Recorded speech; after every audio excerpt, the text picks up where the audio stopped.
Fresh from the zoo trip with his family, Leepu tries to refocus on the next stage of his design.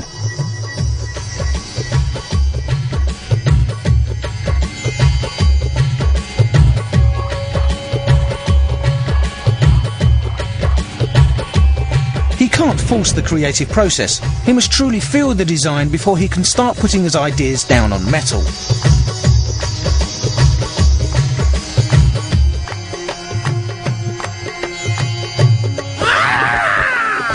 At last he's had a breakthrough. It's a tiger. What goes for a prey? Just like that. Woo! Jump like that. With the paws. The Jaguar will very soon be transformed into the Tiger. Let's cut it.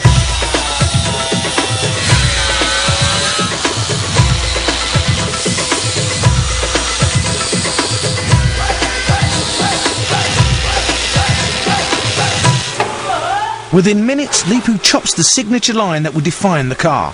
But next day, it's clear just how much work there is still left to do if they are to reach the road test deadline the day after tomorrow. Bernie turns up with a gift for the team to pull them all together for the big push. What we're trying to do, right, is instead of looking like a load of rubble, we're going to try and make us all like bloody mint coats. So what we've got is... Now Bernie can be on the team's back all day long. I tried to get them from mother care, but they stopped doing them. Now, if you was about that size, you'd be fine. Finally, the time has come for the Chop Shop team to stand to attention for the boss. Turn around!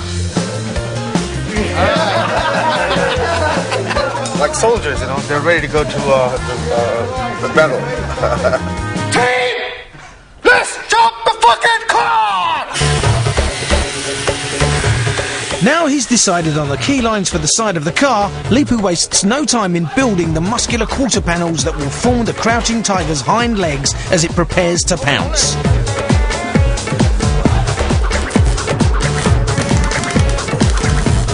The team work into the night to get the new metal in place so that its safety and stability can be checked out on the road trial in just 48 hours. Early morning, the day before the road test, Bernie's last big job is to lower the car by dropping the suspension. His Highness wants this as low as it can possibly go. I've got the only set of shock absorbers which we can literally get. I hope that's going to lower it down because he wants the arse dragging on the bloody floor. I mean, at the present moment, it looks like bloody Frankenstein's monster. I love it. You gotta drop the car. I love it. Drop you in. Let me do it. I'll drop. I will drop you in a minute. You want to leave it, Bob? Ah, got it. Bernie's plan is to replace the existing shock absorbers with new, shorter ones. Unfortunately for Leepu, it seems the shocks Bernie has ordered appear to be exactly the same size as the originals. They are very, very, very similar sizes, yes. Very, very similar size indeed. But what I've got to do really is to put it on the car. That's the important thing. That's what I've got to see. Leepu waits to see if the new shocks will take any height off the car at all. Should be same. Maybe be high. His whole concept rests on giving the Jag the look of a crouching tiger, low to the ground. But Bernie's inability to drop the car is reminding him of another animal entirely. I already got a body of a tiger and a leg of a camel. The bodywork team hit upon another possible solution. It's suggested to Bernie that he cut the suspension springs to lower the height of the car. You can make that coil, yeah? You can bring that lip down so it's flat. If that area is smaller than that there's no way in the world that it's going to come through it. Well, I've spoken to experts who've been doing these for years and years on the Jaguar suspension, and he said, whatever you do, do not cut them down. And that is what he said, and all we're doing is guessing. He says people said that's yeah, you know, that you can't drop the car, you can't do that. Why you can't do that? We're not following anybody. We're doing our own stuff. Once again, whilst Bernie has the car up on the ramp, it's impossible for Leepu to continue his bodywork. Well, I need the wheels on the car. Well, tough. Right, you've had all weekend. Right, I've had about an hour on this so far. So I'm going to do what I'm doing now. You want me to go what you're doing. The car is up in the air. Where is he? I'm holding back the design. That is a great excuse all the time.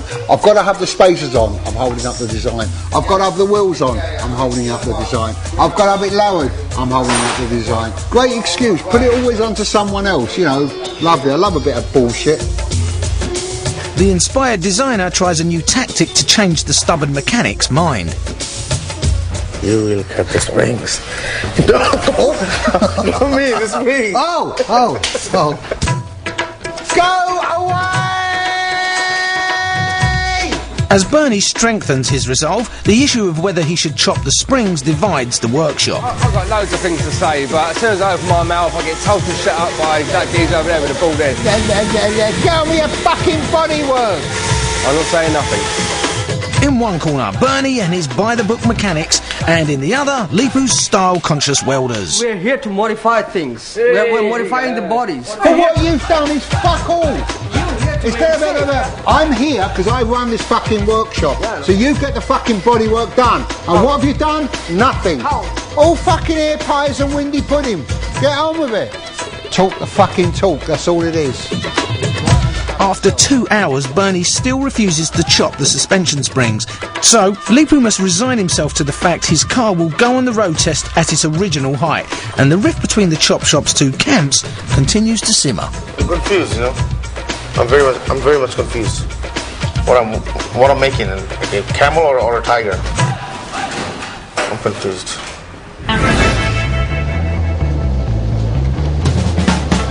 Road test day. Bernie and Leepu arrive at the workshop raring to go, but it seems no one's actually checked to see if the car will start. The problem with Bernie is getting the car running. Get running.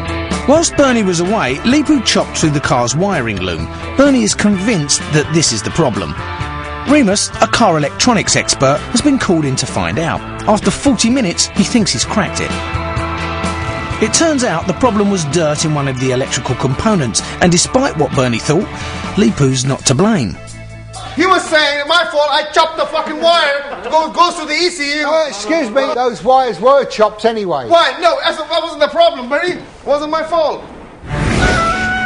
Peace is restored as Leepu and Bernie head out to destroy the tranquility of the English countryside with their road test.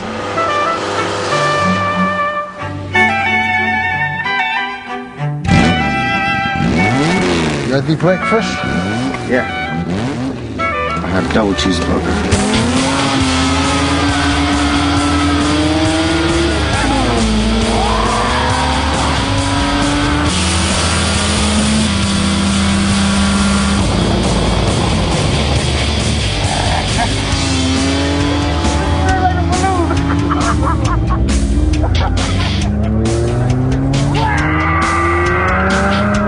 Bernie's engine is roaring like a tiger. His modifications have increased the engine's output to 300 brake horsepower. And with the reduced weight of the car, it now has a blistering acceleration, reaching 100 in just 10 quick seconds.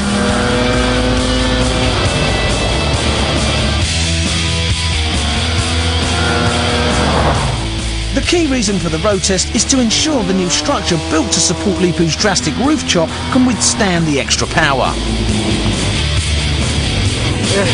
That's the wing. We hit the ton. We hit the ton. Dear. It's a bit fucking windy in there, not anything else. Don't cry. Back on solid ground, Bernie is impressed. Oh, it was great. Number one, it felt really, really solid on the road. But number two, there was no noise from the roof. Leepu can't argue with the power of the engine, but as the designer, he still wants Bernie to drop the suspension. Bernie, look at the car. It's sitting like a frog, you know? Yeah. It should be like a tiger. I can make it. I'm going to make the wings anyway. Try everything I can. So I'll keep we need to drop making at least calls. 3 inch from the front. 3 inch? Yeah, 3 inch, yeah. Jesus, that's a hell of a lot, 3 inches. Leap, come on. Finish admiring your work. We've got to get back. We've got a shitload of bloody work to do, and that's going to be bloody Goodwood.